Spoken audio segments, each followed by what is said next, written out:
Itu yang nanti diusulkan Rasulullah Shallallahu Alaihi Wasallam, ay Robbi ibaduka abaduka fi atrofil ardi. Di luar orang-orang yang mainstream itu ya Allah, banyak orang yang menyembah jenengan. Saya tuh pernah nangis ketika di Bandara Jakarta ketemu orang wireng, serai melarat, jelas melarat, wireng. Ini aku ketemu saya cium tangan, Gus saya ini itu habis dari Selandia Baru, kerjanya dia itu ikut mancing gitu, mancing ikan tuna di Selandia. Kalau saya di tengah laut itu sampai 2 bulan. Hiburan saya itu hanya ngaji jenengan lewat YouTube. Coba orang di tengah laut ngaji. Wah, itu seneng pojok bumi. Jadi ini umat Rasulullah Shallallahu Alaihi Wasallam.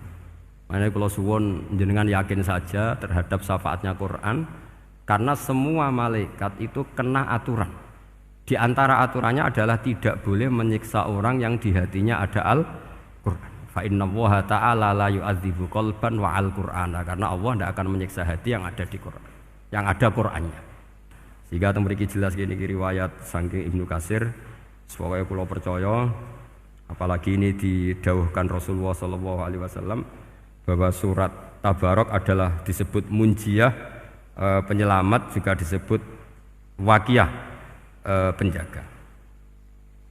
Lalu biasanya orang-orang yang enggak percaya syafaat itu pertanyaannya adalah, kan manusia itu wa alaisalil insani ila masa'a, manusia itu hanya bisa membawa bekal apa yang pernah dilakukan. Itu dijawab oleh ulama-ulama kita ahli sunnah wal jamaah. Entah perlu ditambahi anahdia apa enggak tahu saya. Saya ini kata orang banyak termasuk pengurus PBNU, tapi saya itu tetap enggak pati srek. Kalau ahli sunnah saja, tidak usah ditambahi an-nahdiyah. Karena nanti malah tidak global ini, ahli sunnah kok lokal ini jadi ribet. Ya, tapi kalau kita di Indonesia ya ditambahi an-nahdiyah tidak apa-apa. Karena mau tidak mau memang dalam hal ikramus sahabah mungkin kita dengan Wahabi itu sama-sama ikramus sahabah. Tapi dalam hal percaya wasilah kita ini ada miripnya dengan Syiah, karena Syiah percaya wasilah, NU percaya wasilah, tapi dalam bab ikramu kulli sahabah beda kita dengan Syiah. Fa innas Syiin itu ada sahabat yang dihormati, ada yang enggak.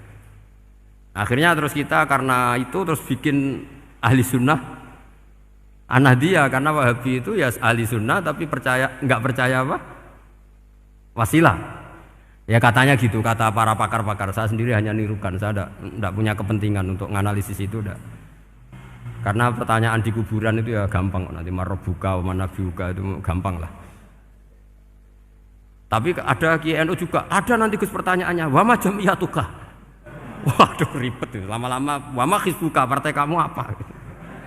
Ribet kan kalau semua orang kreasi nambahin, malah ribet kan. Tapi lewat ngaji ini saya pastikan bahwa surat Tabarok itu luar biasa. Terus saya teruskan. Wa qad rawat Tabrani wal Hafidz Ad-Diya al-Muqaddasi min tariqi Salam bin Sadrusih qala Rasulullah sallallahu alaihi wasallam suratun fil Qur'ani khosomat an sahibiha hatta adkhalathul jannah. Jadi ada surat di Quran yang mati-matian membela yang hafal sampai surat itu memasukkan orang itu ke surga, yaitu Tabarakalladzi biyadihil mulk. Ini yang An Ibni Abbas yang qala daraba ba'du ashabin Nabi sallallahu alaihi wasallam khifa'u ala qabrin wa wala yahsibu annahu qabrun. Fa idzan qabru insanin yaqra'u suratal mulki hatta khatamaha. Fa atan Nabiyya sallallahu alaihi wasallam faqala hiyal mani'ah hiyal munjiyah tunjihi min adzabil qabri. Jadi ada sahabatnya Nabi, karena kemalaman dia bikin tenda di kuburan. Dia enggak ngira kalau itu kuburan. Ternyata di situ ada orang Sohibul Qabri ini baca surat Tabarok. Kemudian peristiwa itu dilaporkan ke Rasulullah. Jawabnya Nabi apa? Memang surat Tabarok itu al-mani'ah, yang bisa menghalau atau menolak azab. Terus hiyal munjiyah, memang surat Tabarok itu menyelamatkan tunjihi min adzabil qabri, akan menyelamatkan orang itu dari siksa kubur. Ikut ke sekolah. Wa qala Tabrani haddatsana Muhammad bin Hasan. Terus qala Rasulullah sallallahu alaihi wasallam lawadittu annaha fi qalbi kulli insanin min ummati. Karena keramatnya surat Tabarok seperti itu, kata Nabi lawadittu pakai lam taukid. Yakti seneng ingsun annaha di surah yaitu Tabarok fi qalbi kulli insanin min ummati. Karena keramatnya surat Tabarok seperti itu, saya suka kalau semua umat saya itu hafal itu. Nah, alhamdulillah barokahnya didikan para kiai, para guru, hampir semua kita ini hafal surat Tabarok. Daripada yang kampanye harus hafal Quran semua, ya sudahlah, ini al-maisur la yasqutubil ma'sur atau ma la yudraku kulluh la yudraku kulluh. Jadi saya itu punya santri orang Sulawesi. Itu dulu guru gitar. Santri di Jogja, dia dulu sekolah kesenian di Jogja terus jadi guru gitar. Saya ini kan kiai fikih. Saya mazhabnya sama dengan Pak Najib, termasuk ngaramkan gitar saya ini. Mau tak haramkan kok ora gelem ngaji malah ribet, tak halal to gitar kok tak halal. Semeneng ae. Semeneng ae. Saya niru Mbah Mun nek gak ono jawabane semeneng gak. Ya takok kadang, Gus, main gitar hukumnya piye? Kurang penggawean tak jawab. Halal tak haram, Gus? Kurang penggawean jelas. Halal haram takok ribet. Tapi yang unik dari itu apa? Tiap tahun Beb itu datang ke saya setor surat Tabarok. Kadang ya setor 5 ayat, 20 ayat, sampai khatam. Naik pesawat dari Sulawesi. Gara-gara ngaji saya, sudahlah Gus, sementing aman. Jadi, aku ning donya wis main gitar, saya enakku, nak gak apal Tabarok bahaya gitu. Dia ngapalkan, apal betul, sekarang kemarin setornya khatam. Ya hanya untuk ngelawan malaikat saja itu, untuk ngelawan malaikat itu. Saya kok tertarik gitu. Lah yang repot saya, Beb, saya kiainya ngajarkan itu tapi lupa ngajarkan haramnya yang gitu-gitu. Wah ya ribet ya, sudahlah nanti biar diurusi Allah Subhanahu wa taala. Sudah itu sudah. Karena jadi kiai itu repot. Saya pernah Beb tanggal 1 Syawal itu punya teman zaman di Sarang. Wonge wis wireng kriting soe wis wireng kriting. Jarang ke saya tanggal 1 Syawal kecuali pas itu. Ternyata datang tuh karena teman saya, semakan senior saya, mau teko mau ngijazah saya. Gus, kowe nak dadi kiai sing hati-hati. Aja geman dalil sing ora iso nglakoni. Ono apa? Dia itu datang ke saya berarti tanggal 2 ya, tanggal 2 sore. Dia itu pas Idul Fitri itu pidato. Man shoma Ramadan wa atba'ahu sitan bin Syawal fa ka'annama shomat dahrakullah. Itu orang lugu-lugu poso. Bareng tanggal loro-loro pas wandekne rokokan. Terus wong lugu-lugu, wah rugi mbah aku poso jebule jenengan ra kena dinut. Jadi semuanya yang poso 6 hari itu ngikuti kiai itu. Ternyata pas disowani pas rokokan, rugi mbah aku anut jenengan. Tak nut-nut poso jebule jenengan gak poso. Aku yo meneng ngene, lha opo kowe dalil ngono barang ngono lha opo ora iso nglakoni. Makanya ini hati-hati para kiai, nek dalil sing ora iso nglakoni ora usah. Nak khutbah id ora usah cerita poso 6 hari, kok malah diciri orang. Ya cerita wae wong nak berposo dosane di sepuro insyaallah, pokoke yang gampang-gampang saja. Nak dolan ning gone wong awan-awan dosa ganggu. Nak ra dolan sombong gak gelem silaturahim. Pokoke ngomong yang umum-umum saja. Jangan dalil poso 6 apa? Hari itu sekali ada yang nganut ternyata kamu ndak bisa, wah itu repot.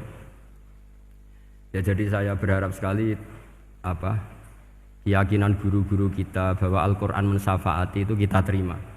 Kita terima an ilmin wa an bayinatin wa an hujatin. Kita bukan sekedar terima karena itu dawe guru enggak, tapi satu bayinah. Yaitu logikanya adalah malaikat itu mukallaf. Mukallaf itu kena aturan hukum. Jika manusia kena aturan hukum harus menghormati orang hafal Quran, maka malaikat juga kena aturan yang sama. Yaitu harus menghormati yang hafal Quran. Jadi boleh kamu nanti ketemu malaikat mungkar nakir, sertifikat Iqra khatam, qiraati khatam.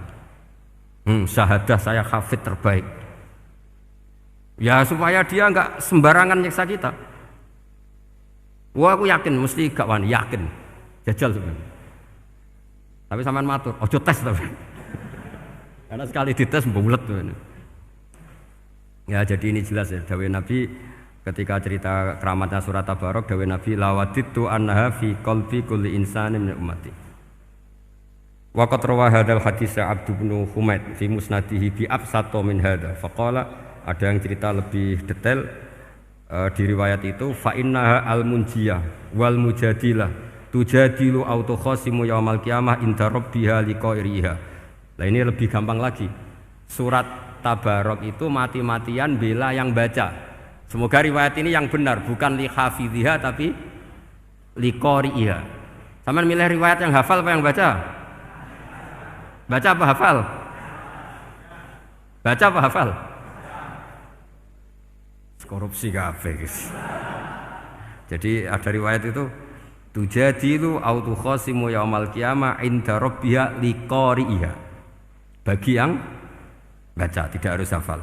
Wa tatlubulahu ayun jiyahu min adzabin nar wa yunjiya biha utawayan sahibaha min adzabil qabri. Jadi surat ini akan mati-matian bela yang membaca. Tadi kan riwayatnya hafal, jadi saya terjemah hafal terus. Akhir-akhir kok ada diskon cukup baca ya, ini tak ganti karena ini demi jenengan tak cari riwayat paling gampang. Sebetulnya ini enggak etis, kayak ilmu pesanan. Ya, tapi ya sudah, memang ada riwayat apa? Liqariha. Akhirnya Nabi ya lagi-lagi menutup dawe lawaditu annaha fi qalbi kulli insani min ummati. Saya suka lawaditu itu pakai lam li taukid itu. Lawaditu annaha fi qalbi kulli insani min ummati. Tapi saya suka sekali kalau itu ada di hati semua umatku. Artinya gini, dari sekian riwayat sebetulnya itu kuat riwayat yang hafal. Karena Nabi selalu menutup dengan ngendikan saya suka kalau itu ada di hati, selalu ada di hati. Itu artinya hafal apa baca? Loh menengah sampai pucat kandani kok angel teman. Hafal apa baca? Lawaditu annaha fi qalbi kulli insani min ummati. Itu hafal apa baca? Hafal. Ya berarti hafal. Ini yang hafal tabarok berapa? Semua ya? Hafal semua? Aman berarti, no? Jadi kulo niku gak ada kitab banyak tentang usul fikih. Sebetulnya kepentingan saya itu bukan masalah usul fikihnya, tapi kepentingan bahwa konstitusi ilmu, saya ulang lagi apa? Konstitusi ilmu yang difahami ulama ummati Rasulullah sallallahu alaihi wasallam itu ternyata fa innahu ta'ala bahabihim al malaikah. Allah itu bangga sekali dengan para malaikat. Makanya kamu harus ngaji usul fikih, ngaji apa saja. Karena malaikat itu tidak bisa mikir gak jenengan, yang bisa mikir itu jenengan. Sehingga ketika presentasi cara bahasa sekarang, termasuk keramatnya Imam Amudi, itu ada cerita ini ada di Nailul Ma'mul kalangannya Syekh Mahfud At-Turmusi. Imam Amudi itu ulama top, tapi dia ngajarnya itu matematika. Jadi ulama nggak ngajar tauhid, nggak ngajar tarikh, nggak ngajar pesolatan, tapi ngajar matematika. Akhirnya, tapi di hatinya ini, makanya ulama itu punya sirri asrorihim al-fatihah itu ya di sini. Di hatinya itu menurut dia ilmu paling efektif untuk menjelaskan logika tauhid itu ya matematika. Singkat cerita, ketika ketemu para malaikat, ngendikannya Allah, ya Amudi, kenapa kamu sering belajar matematika? Li tauhidika ya Rabbi, supaya saya mentauhidkan engkau. Ajari para malaikat. Jadi malaikat dipanggil semua sama Allah. Hei waya malaikati, hei para malaikatku, dengarkan kajian Imam Amudi. Dengarin semua. Dia nerangkan di bor hanya sedikit. Nisbatus naini wa arba'atin wa khamsin sampai terus ilal wahid, semuanya nisbatul far'i ilal asli. Wes aku gawe angka cek 1 juta cek 1 miliar, tetep awalnya iku siji. Mbok donya jumlahe cek alam galaksi cek planet wes santek, tetep asal usule siji. Kabeh iku pengembangan nisbatul far'i ilal asli. Liyane zat sing wahid iku kabeh far'un, cabang mintil kal wahdah.